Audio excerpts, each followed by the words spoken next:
This is position, velocity, acceleration, and we're going to talk about some of the special cases here.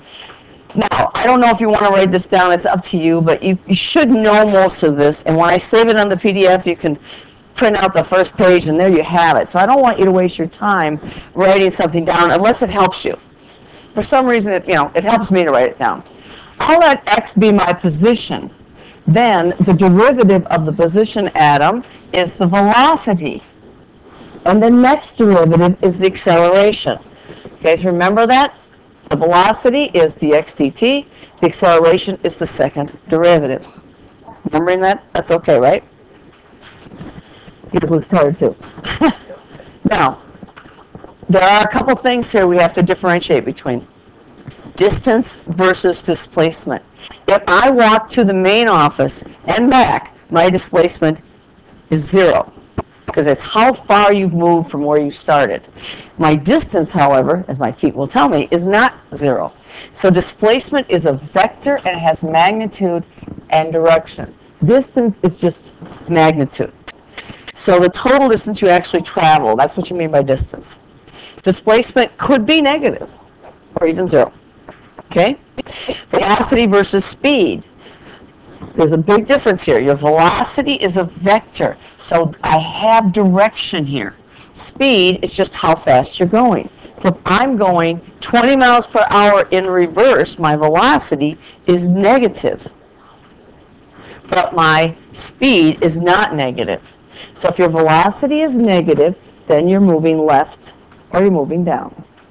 If your velocity is positive, then you're moving right or you're moving up. So speed is the absolute value of the velocity. And we're going to use the fundamental theorem on this throughout. So what happens on the exam, on the free responses, they may give you the velocity and you need to find the acceleration. We're going to use calculators too. Or they may give you the velocity and find the position. It might all be mixed into one problem.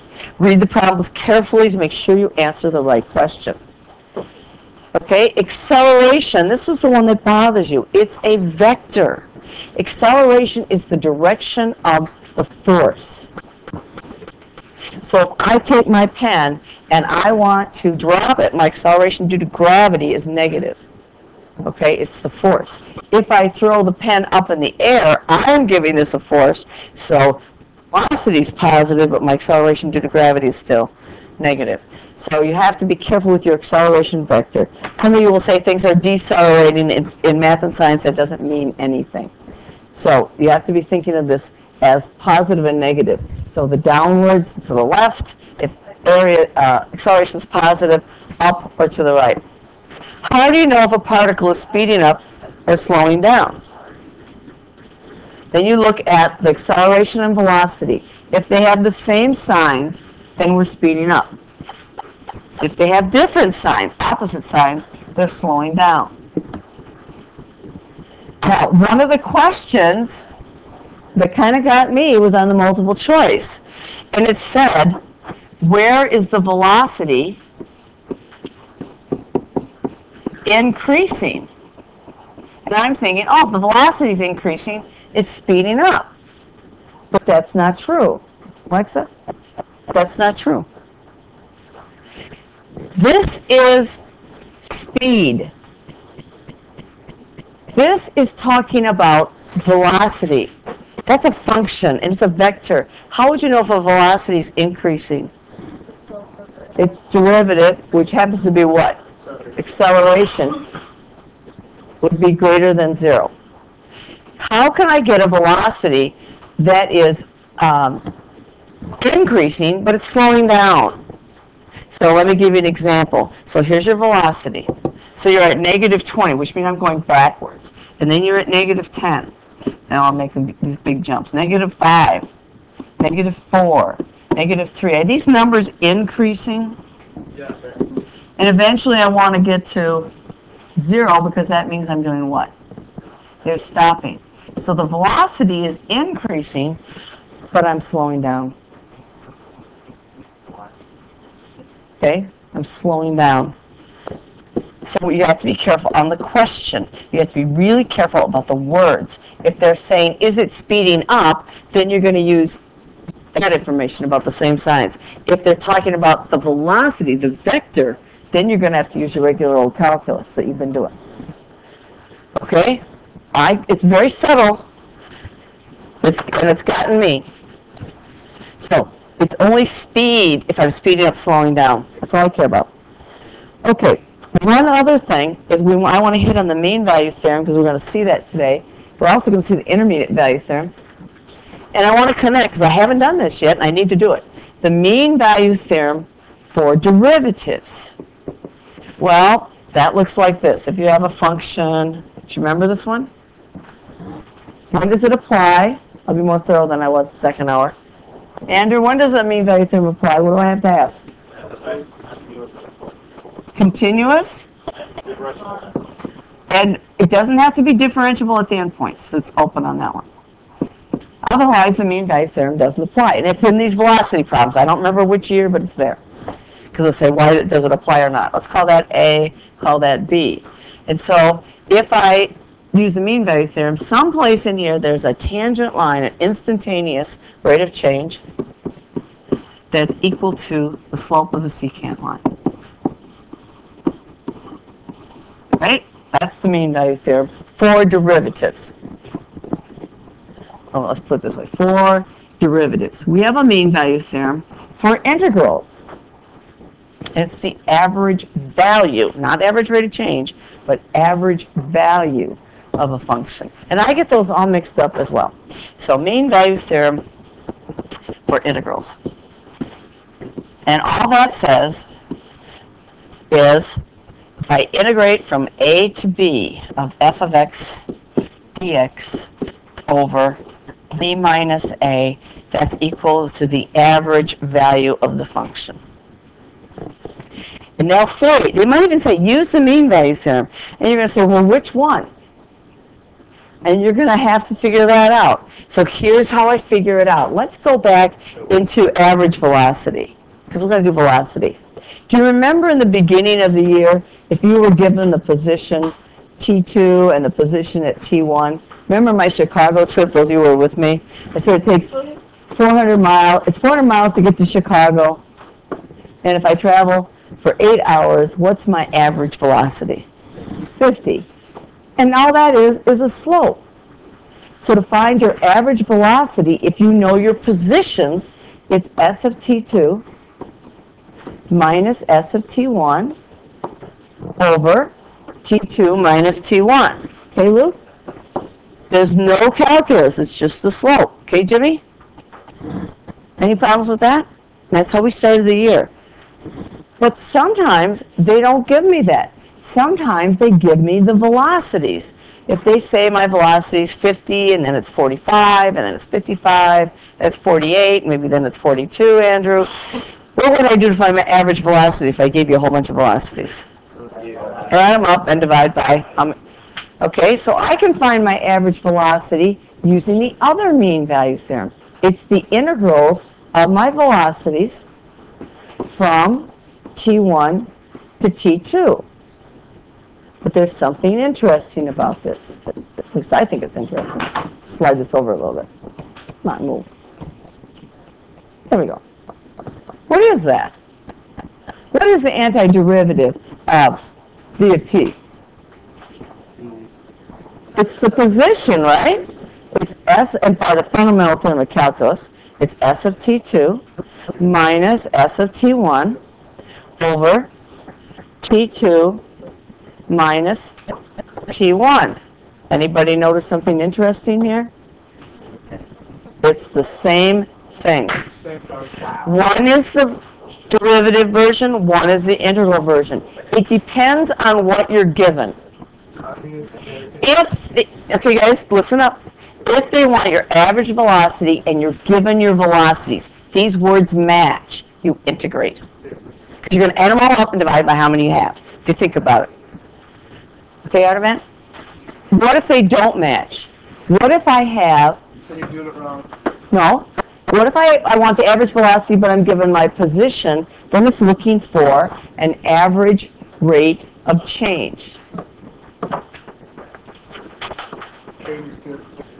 And that gives me my velocity. So if these words don't match, you're going to find the slope. If the roads do match, you're going to integrate.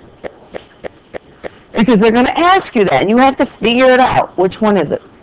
Okay, we'll start with an easy problem, and then we're going to do a tough problem. Last year's was easy. So I think I got everything. So let's go to last year's. It is a calculator problem.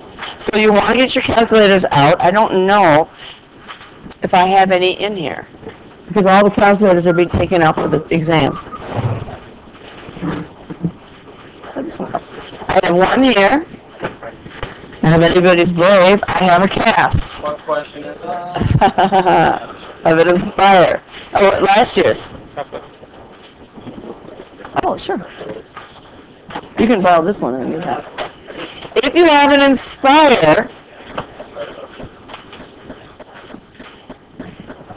Inspire, you don't want to go through Scratchpad. You want to go through a regular document, because then you can page back and forth and look at everything if you have time to do that. If you have time. You may not have time. But it's always nice to be able to go back. I can't go back and see what I did. That's the advantage of, that's one of the advantages of an Inspire. So I'm going to clear this out. We're going to do some calculator stuff, but let's get started here. Okay, I have a closed interval, and it says a particle is moving along the x-axis. The particle's position is not explicitly given. The velocity is this. I already did this one. Well, I bet you don't remember it. I did this one too, and I don't remember it. And the acceleration is given that, and I'm given an initial condition. Is this, I don't have any copies in here. Is the speed of the particle increasing or decreasing? That's easy. How do you find out? We have to see the side of the velocity. You want to find, We have the side of A. you want to find the velocity at, So let's evaluate. the velocity at where? 5.5. 5.5. I'm going to show you a little bit different way to do this, and the acceleration at 5.5. And you need to practice putting these functions into your calculator. What mode should you be in, especially since I have a trig function? Well. Okay. And I haven't done it on this machine, so I'm going to clear that out. Maybe. And play with the resolution on your window, on your graphing part. That will speed up your calculator. I don't exactly know what it has to be. I haven't had a chance to play with it. So it's the sine of E. So second, this is the hard part. Must be that one. And it's, I'm going to use x divided by 4. But are you not going to put it in X? I'm going to put an x rather than t. But you could put t, but then you have to make everything t's. To get t, you have to do alpha t, and I don't want to do that. Then it's plus 1. And then I'm going to go down here. And what's nice about the pretty print is I can check. It looks like what I have there. And then I'm going to put in, now I'm not going to put in 1/2, you know? What if you add more, oh wait, yours is different. Mine's exactly like what's given. No, you could put yours in like these. Mine's in pretty print. If you want me to go back to classic, I can. Now, I'm not going to do 1/2, you guys. I'm going to do 0.5. Okay? Especially those of you who have an Inspire, you better practice with this. Because it takes a few more keystrokes, but once you get used to it, it's okay. And then I want second E to the t, or x, divided by 4. And then I have to arrow over here if I'm in pretty print. That's my biggest problem. And then I'm going to do cosine of x divided by 4. And notice how long this takes. It takes a little bit of time. If you are in, yeah, I got E. I'm doing the second one. Yeah, but for cosine. Oh, I missed my E. Okay. Easy, well, I don't know if it's so easy to fix. I'm going to insert it and see if that works. Probably not. Okay, second, insert, and then I'm going to pick up, well, I think I pressed it, just didn't go. Okay, no, I'm going to have to delete something. T divided by 4. But that happens. That's why you need to practice this. Parentheses. Oh, and I'm going to go ahead and delete that. And this can be frustrating. Okay, I think I got it. I'm supposed to enter and see if it looks right. Looks okay. We'll find out. It's so easy to press the wrong buttons. Now, I'm going to quit. Are we ready? Are we ready? I like a clean screen, too. If you're on an Inspire, you like a clean screen, go to a new page. It's easy. Don't clear it out. Okay, I could do y1 of 0.5, or I could say, let's put 5.5 into x. Remember how we do that? Remember the store button? You're going to store it away. We're sailors here, right? Store it in x, and I press enter. It's in there. If I press X, I can see that it's in there. So if you're in the middle of the exam and things don't seem to be working, and you're storing variables, go check and see what the variable is. Now, automatically when I go into my vars and I get y1, I don't have to say of x. It's always of x. So I can just press y1. It will evaluate y1 always, whatever is stored in x. All right. And now we're going to do vars, and we're going to do y2.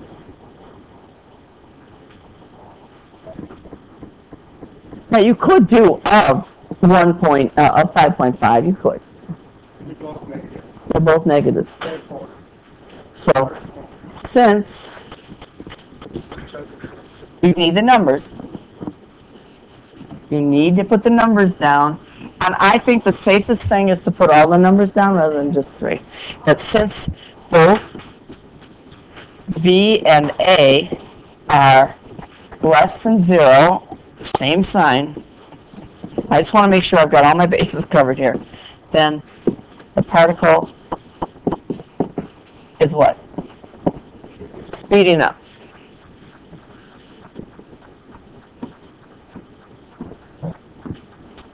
Well, that was kind of easy, wasn't it? I mean, the calculus is just, that's not even calculus, it's physics. No, the science, it's really physics. Really? No. What physics? Which physics? Well, when you get to college, you'll... Okay, 2 points. You cannot get your points without these numbers. If you don't have those numbers, they don't care what you write. If you don't have that written down, you get nothing. You have to give the values. And then you say, because they have the same sign. Boom. Right. Ready? This one's not bad. The next one's tough. B. Now you got to read this carefully. This is what I just talked about. I want the average velocity. Now, if you're given position, it's the slope. It's the rate of change. If you're not given position, if you're given the velocities, then it's an integral. So which is it? It's an integral. You integrate your velocities. I put that in y1. Well, I can't, I mean, it's nice to remember that. I can use calculator language. However, I will not get points for calculator language. We won't mark off. But we won't give you anything either. So B, I want the average velocity, which is equal to the integral was 0 to 6, right? 0 to 6. Of v of t, dt, and then what are we going to do? All over. 6 minus 0. Get a point for that. And you can. Multiply by 1/6. Yeah. Same thing. Okay. And now remember, I did mine in y1, so I'm going to integrate that. So I'm going to go to my calculator. If you want to write that stuff down, you can. Okay, do you remember where the integral is? Math 9, because I'm lazy. And I'm sorry, if you want me to go back to classic mode or not. You guys, your choice. Olivia, do you want classic mode or pretty print? Yeah, that's what I'm thinking. So I'm going to go to mode, and I'm going to go down here. Now, if you have an 84, I can get you the pretty print. And it won't work. It's got to be 84. So I'm going to go to classic. Enter. Okay, so I can quit. Now I'm going to do a second enter and see what it does. Oh, I don't want that. There. Okay, so we're going to go to math 9. There it is. I want to integrate. Where did I have velocity? Do you remember? It was in y1, right? And you should go through this quickly. And it's comma, x. That's the differential. That's the dx, because it's telling you what variable. When you go on to higher level math, you'll find out you can integrate over more than one variable at a time. Not yet. I just want the average velocity. I'm not finding the position. And then I'm going to go from 0, where's the comma, to 6. Close your parentheses, and then what I'm going to do, divide by what? 6. And you could write this down if you wanted. I'm going to put it there. But there it is, 1.949. Use all the numbers. You have to do at least 3. So when I was grading the quizzes yesterday, some people didn't use 3. I had to take the point back. We got to get used to that. Okay, so 2 points. Is this hard yet? Not if you know. Not if you've done the practice. There it is. You can write the FNINT. Who cares? We're not going to look at it. Okay, next one. Find the total distance. Oh, that's not bad. How do you find the total distance? Absolute value of theta. Yeah. Oh, don't do that to me. It's a majestic waterfall. Okay, summer's coming. So I want the total distance. So it's the integral of the absolute value of v of t dt from 0 to 6. That's it. So we'll go to our calculator, and I will try to insert that. So I'm going to go second enter, because I want to keep my keystrokes minimal. And I want to delete the 6, because I don't want that. We're not dividing by 6. So maybe this is dangerous. Now, I want to go in there and make that absolute value of y1. Sometimes it is easier just to redo it. Sometimes it's not. So I'm going to do second insert. And I want, remember what absolute value is? Yeah. Now, in an Inspire, you can type ABS. You don't have to go and find it. No number. And there it is. I need to close my parentheses. So I'm going to arrow to the right, second, insert, and put my parentheses in. That looks good.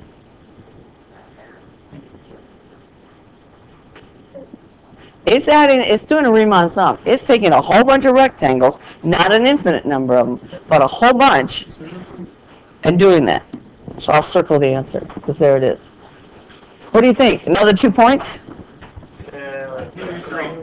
You want 3? Well, at third, this would get us to 6. 2. 1 point for doing the integral. 1 point for making this statement. So if you're in the wrong mode, you can still get a lot of points. Zach, Cameron, you should be doing this. Oh, you watch the video later, I suppose. My calculator froze, so. It just takes some time. Why does it take so long to integrate? Because it's actually dividing up that area, that curve, and adding up the rectangles numerically. It's doing base times height.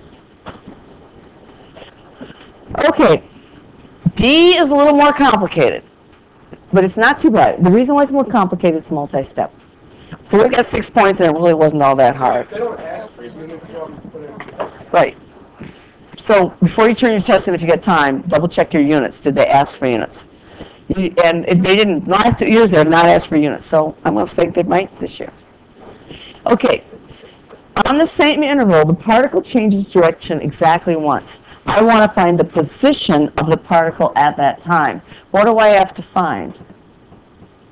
I want where the particle changes direction. So what am I going to look for? Velocity equals what? 0. And we are going to graph velocity on this interval. They gave us the domain. So I need to find the time when the velocity is equal to 0, and then I need to find the position. How do we find that position? 0. Remember, I've got the velocity. What if I integrate my velocity from t1 to t2? That's equal to v of t2 minus v of v. That's not v. What is it? S or x. What do we use? S or x? S of t2 minus s of t1. So if I integrate from a known value, which is 0, and I want 0 to 6 because that's what I know, of v of t dt, that's equal to the position. Oh, I don't want to do 6. I want to do where the velocity is 0. Let's call it a. So it gives me s of a minus s of 0. What's s of 0? No. Remember, I highlighted it. Maybe circle or something. It's 2. So how do you find the position at that point where the velocity is 0? This is the fundamental theorem of calculus. Now, you can usually just add in the initial position, but if the interval is going backwards, then you can't do that. So you got to be careful about that. Okay, so we're going to integrate that. Well, wait, we've got to find where the velocity is 0. So that was y1. So I'm going to go into my window, and I'm going to fix my domain to be 0 to 6. And the reason I don't want to go beyond that is because I might see some other zeros, but I don't care about any other zeros. I want just the 0 that's in that range. What else has to happen? Velocity means 0 is not good enough. It has to actually cross the axis from, and I don't want to see this other one. It has to go positive, negative, or negative to positive. Does anybody remember the name of the theorem? Starts with an I. Intermediate value theorem. We're going to see that one again. So I'm going to graph it. I don't really care about how tall it is. All I care about is finding that 0. So we're going to go second, calculate, 0, which is 2. Now, I'm left of that, so that's fine. And I don't want to arrow all the way to the right, so I'm just going to type in 6. As long as it's on my window, I'm OK. And it makes me guess, because it could be more than 1. And there it is, 5.1955223. Sounds like a phone call. What do you have to do with that? What's that going to be? We call that what? So I'm going to say A equals. I'm going to write that on my exam. You must use all the decimal places now. It might work with fewer than, with just 3, but I'm not going to guarantee it. Okay, so we are, now I'm not going to put it in A, because I'm going to show you, you can store it in A. We all know how to do that. But A equals what? You can't get that. You can't do what? You can, but you have to have the number written down. You have to have the number. So I'm going to do 2 plus, and I forgot to put it in A, but I'm okay. I haven't done anything with my cursor on my screen. My X is still the X value that's right there, unless I change something. It's safer to store it, because then it stays there until you change it. But wherever your cursor was on the screen is whatever the X value is. That's where it remembers. So I'm going to integrate. So I'm going to do math 9, and I'm going to integrate the first one, y1. I'm going to cheat a little bit for a time saver here, because I can pick up y1 that way. That's the reason why the new operating system's nice.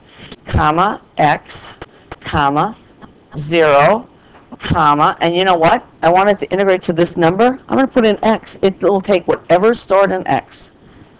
And that will be correct, by the way. Is that the answer? Where do you get the points? You get the points, because I've done this problem. Oh, I didn't write it down here. You get the points for v equals 0, for that. Not for the 5.1955, whatever. For stating v is 0. For, let's say your calculator's not working right, or you're not very good with it. You still get your point for that. Then you get your point for your integral, just the integral. So you get your point for writing that out, and then 1 point for the answer. Not bad. That was easy, wasn't it? Yeah. Why? You're right, I didn't say that. By the way, this is a skeleton outline. This is a skeleton outline. They will probably, this is probably not enough. They're probably going to want you to justify why you chose that value. So yes, you probably should say the velocity changes sign. Only graded for 2 years. I haven't seen all the problems that they've done. So I don't know, but I'm going to guess. They've gotten pretty picky lately. Okay, so maybe we got 8 out of 9. That's okay. Right? That would be awesome. So now we're going to skip to 2008. And that one is a tough problem. Uh-oh. You need to try to finish it up. You've got the answers. Okay.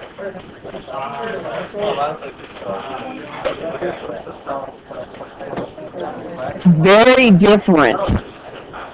It's very different from those other problems. Now, how did I know to choose this problem? I slept with Mr. Barbarakis today, and I sat in the class while they were working, and I worked through the problems. And I looked at this one, I go, oh, this one's interesting. This one has a ton of stuff in it, and really, honestly, C and D are the easiest parts. A and B are the toughest.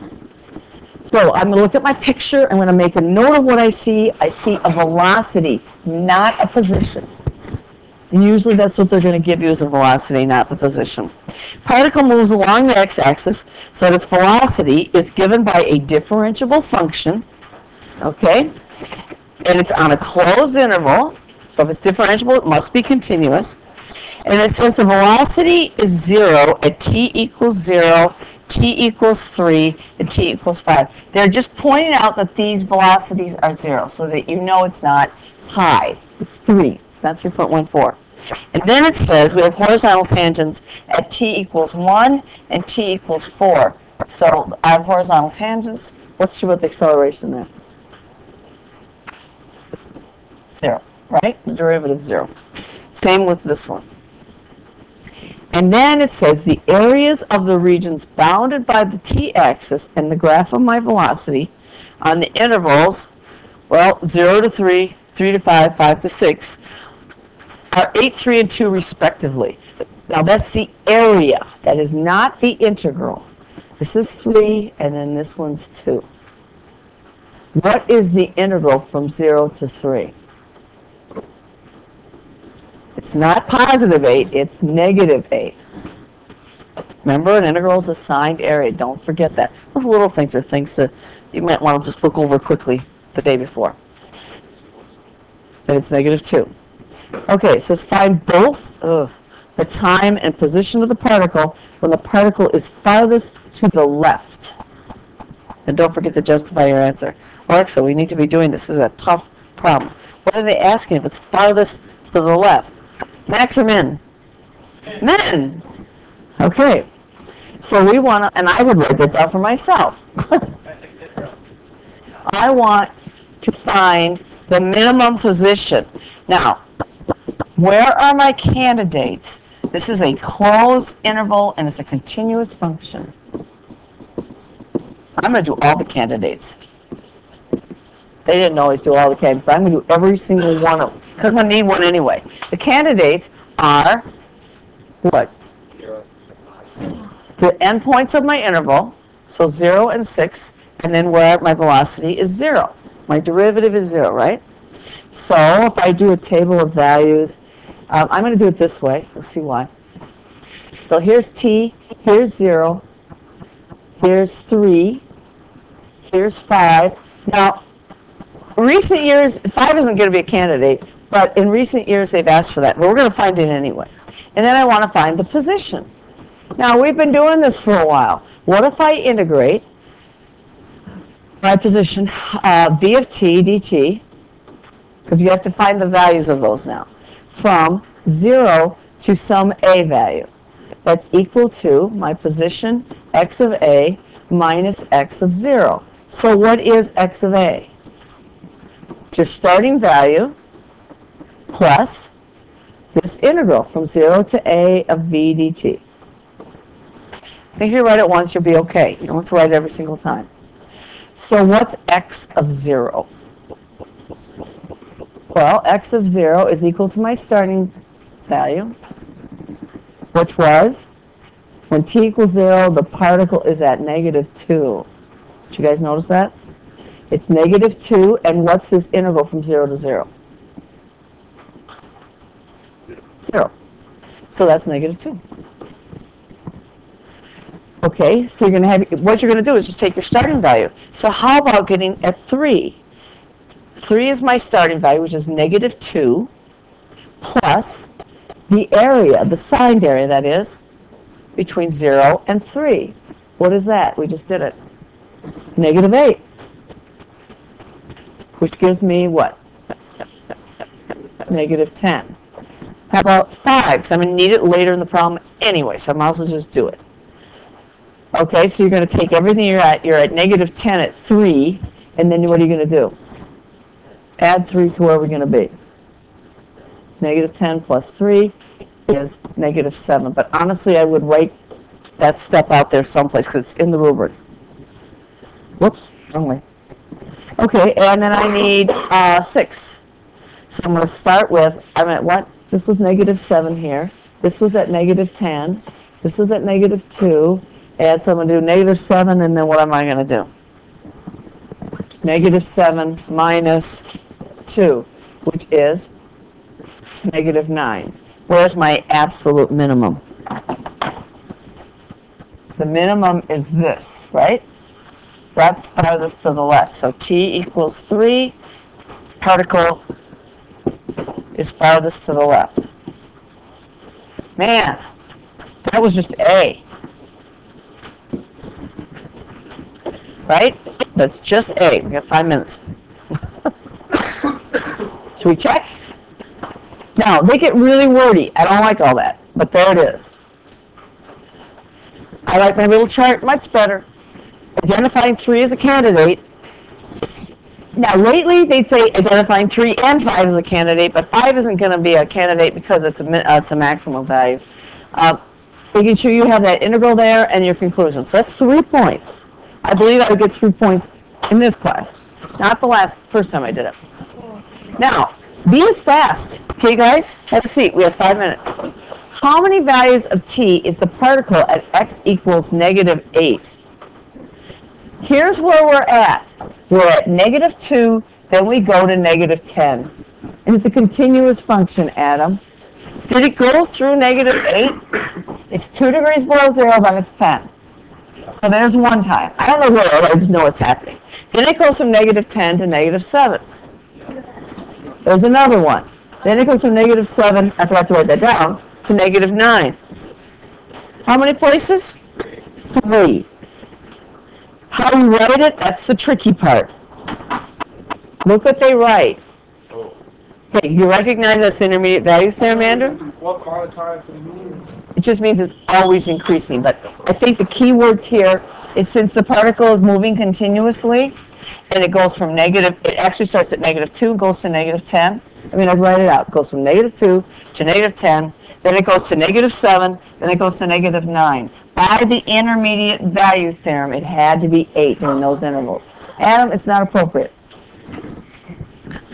You're going to be forever immortalized on my videos. And that's 3 points. See, this isn't so easy, is it? That's 6. Now, the next parts are much easier. It says, hey guys, C is really quick. Okay, Adam, how do I do it? 2 to 3. Is the speed of the particle increasing or decreasing? You don't have to take any derivatives. Is the speed, how do you find if the speed's increasing or decreasing? What's true about the velocity here? It's what? Less than 0. Acceleration is the slope. What's acceleration? Since they're opposite signs, it's decreasing. Now you're going to have to put some words in there. You have to say the speed is, don't say the velocity is decreasing, that's the wrong word. So you have to make sure. Watch that video on those tips and things to do on the exam. Not video, it's a PowerPoint. Go through it. Make sure you know those things. And the last part is still easy, I believe. I'm just checking my time. I got enough time to do it. Get it done. And then there are multiple choice on here, just from 2008, though. During what time intervals? Oh, this is really easy. It's the acceleration of the particle negative. When is the acceleration negative? When A is less than 0 is the slope of the tangent line, right? They talk about velocity. I think this should get you the points. So where is the slope negative? 0 to 1 and 4 to 6. So be careful. Just because the first 2 parts were so hard, does that mean the last parts are? No. But they're not that many points either. 3. Hey, you guys, have a great weekend. Study, study, study, but next week, get sleep.